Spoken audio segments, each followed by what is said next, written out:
Welcome to Kenton Teaches. Enjoy the video. Begin by entering the sliding door diagnostic mode. Open the driver's door and hold the power sliding door switch for 10 seconds to read error codes. Visually inspect the lower track for debris and foreign objects. Measure the roller-to-track gap, which should be about 3.5 mm when the door is closed to avoid binding. Support the door edge and apply about 30 pounds of upward force to feel for looseness or sagging in the hinges and linkage that indicate worn hardware. To access rollers and the latch, remove the inner door panel using a 10 mm socket and a Phillips screwdriver, careful to disconnect the power connector. Inspect and replace worn lower rollers with OEM rollers. Install and torque the roller mounting bolts to 20 Nm with a torque wrench for consistent operation.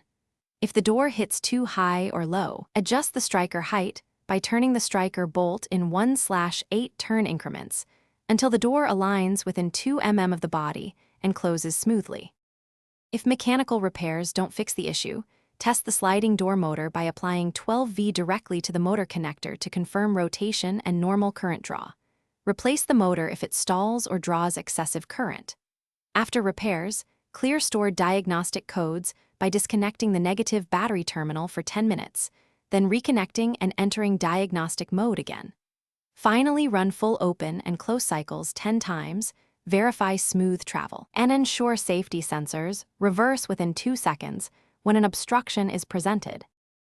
Thanks for watching. Please subscribe if this video was helpful.